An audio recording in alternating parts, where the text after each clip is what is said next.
Իսկապես պարոն Խաչատրյան, այս սուբվենցիոն ծրագրերը մեր գործունեության շատ կարևոր ուղղություններից են եւ շատ կարևոր թիրախ է, հատկապես այն ծավալով եւ այն չափով, որ մեր կառավարությունն է անում վարչապետի հանձնարարությամբ, այդ ենթակառուցվածքներին ուղղող գումարները միանշանակ արդարացված են, ճանապարհ, գազ, ջուր, լուսավորություն, չգիտեմ, այլ բաներ, բայց ես անկեղծ ասած ոչ մի կերպ չեմ կարողանում հասկանալ, մենք ինչի ենք փող տալիս հանդիսությունների սրահին։ Էլ չենք տալիս։ Ընդհանրապես կարծում եմ պետքա չտալ։ Պարոն ճիշտ եք նկատում միանգամայն, գիտեք սկզբից երկու կարևոր հանգամանք միանգամից նշում եք։ Առաջինը ես ուզում եմ հիշեցնել, որ այս տարիների ընթացքում տարեկան մեր բյուջետային ֆինանսավորումը, սուբվենցիոն ծրագրերի կամ համաֆինանսավորումը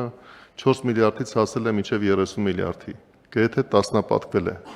30 միլիարդ համաֆինանսավորումը նշանակում է, որ այդ ծրագրերի ծավալը տարեկան, հաշվի առնելով նաև համայնքային համաֆինանսավորումը, 50 միլիարդ դրամը գերազանցում է։ Եվ սա այն կետն է, որը մեզ թույլ է տալիս արդեն նաև, որովհետև սկզբից նախաձեռնողականությունը խրախուսելու կարիք կար։ Սկզբից անհրաժեշտ էր, որ համայնքները բերեն իրենց կարծիքով ամենաառաջնահերթ հարցերը եւ դրանք ունենան կառավարության ֆինանսական աջակցություն եւ դա եղել է հատկապես առաջին, երկրորդ, երրորդ տարիների մեր քաղաքականությունը։ Այս տարվա ընթացքում մենք ավելի շատ հորդորում ենք, որ այդ նախաձեռնությունները լինեն ներդրումային առաջնահերթ համարվող ուղղություններով եւ մենք ավելի քիչ թվով ունենք այնպիսի դեպքեր, երբ որ դրանք ընդհանուր առմամբ համայնքային կյանքի տեսանկյունից կարևոր թեև, բայց ամենաառաջնահերթ հարցերը չեն, մենք առաջարկում ենք, որ ամենաառաջնահերթ հարցերը լուծվեն առաջինը։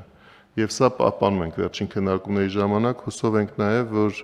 իհարկե չբացառելով եւ ամենևին չհերքելով, որ մյուս հարցերը նույնպես կարևոր են, բայց եթե այդ հարցերը այդ կարևորություն ունեն, համայնքները պետք է կարողանան իրենց միջոցները գտնեն նման բնույթի խնդիրները ինքնուրույնաբար լուծելու համար։